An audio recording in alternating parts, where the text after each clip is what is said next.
Tribe Talk. Today we have Hallie on the call. I'm so excited to have her. She's one of our newest members to Ember Tribe, but she comes to us with a wealth of knowledge and a lot of experience. So just excited to have you. Welcome, Hallie. Thanks for having me. Super excited to be here. And yeah, I cannot wait to talk about what we're talking about today. Yeah. We're actually going to be talking about funnel optimization today. And so we're going to discuss, what is a funnel, why it matters, and some small optimizations that you can make to really improve your funnel and make money. Yeah, make it. Yeah. All right, cool. So the thing that I find the most, so before I was lucky enough to join Ember Tribe, I was running my own business with its own funnels. And the thing that I thought would happen that once I added in paid traffic, things would just like blast off and everything would be amazing. Long story short, it did not. So the biggest thing that I learned in that journey from both running other people's ads and having other people run ads for my own business was that you can't just take ads and traffic solo. You got to incorporate it across to both traffic and funnel, because the traffic brings people in and the funnel converts them.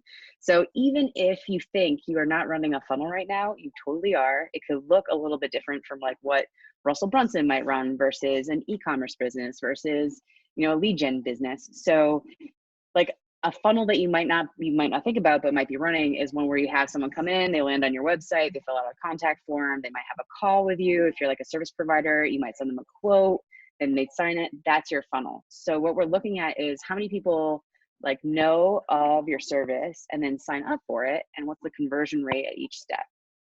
So the reason why we need to look at this, especially when you're running paid traffic, which has a cost to it, is that ads can't fix a broken funnel. So basically, in the same way that cars can't drive on a broken highway or a broken bridge, ads can't do that for your broken funnel. So to like really improve your return on ad spend, we definitely want to make sure that you're looking at your funnel.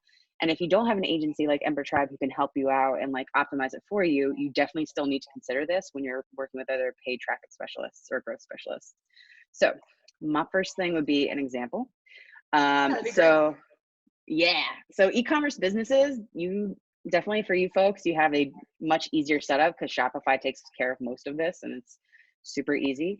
So what you're looking at is like a 6% conversion rate. So what I mean by that is like if 100 people come onto your website and look at your website, 25 of them might add to cart, 12 of them might go and initiate a checkout, and then 6 of them might create a purchase, like might actually purchase something. So that's a 6% conversion rate. So if we had like only 2 purchases, we know that like we would have to optimize from the initiate checkout to the purchase step. Like that whole area right there, we would just want to do tests and figure out how we can improve it to bring it up to the rate we would expect. And that's super important to understand, is that not the funnel is definitely like working together as a whole, but you can find gaps where people are falling through into like a black hole, never to be seen again. And then you can figure out how to like test to improve it, because it's not necessarily static. You can keep evolving it and improving it. If you're a lead gen business, about 2% is what I would expect conversion rate. It just depends on the industry standard. So feel free, if you know any in particular, Catherine, to pop them my way, but it helps to have like a baseline. Yeah, no, that's awesome. So like, what are some small optimizations that people can make or test to improve their conversion rate? Yes. Let me tell you about all of them. No, I'm kidding. Let me tell you about my favorite. All right. So definitely The first thing I would look at is speed of your pages and your website. Like if it's a slow website, people just aren't going to like hang around, check it out. We've got a short attention span. Basically, we're hamsters on crack now with the amount of stuff that we can get quickly and like as fast as possible. So we want to keep up with our attention span that we're working with. So that's a big indicator of conversion rate for just like that first step, is like how quickly is everything loading. The other thing is mobile optimization. Everybody's on their cell phones and smartphones now. So is it working on mobile? And is it like, does it look right on mobile for people to like click stuff or see stuff? Can they even, how does it look basically? And then offers, definitely want to be looking at like, is this an offer that people are interested in? It could be like a Black Friday offer. It could be a service offer or a package offer. Is this actually like creating the conversion rate you want across into like what's profitable for your business? Then like the number of pages or steps in a funnel. If it takes you 10 steps to buy a $10 product, nobody's going to stick around for that. That's way too complicated. So make it easy to take your money. Yeah. people want to give you their money, make it easy. So definitely important. Social proof, my favorite is useproof.com. Super awesome service. Basically, it pops up with like real-time bubbles saying like somebody suddenly signed up, somebody purchased. People love seeing that because it reduces the fear of like the unknown. Testimonials as seen on, if you have any of those like QVC or Forbes or whatever, that's great. That's where PR really has its awesome uptick in terms of helping you with the conversion.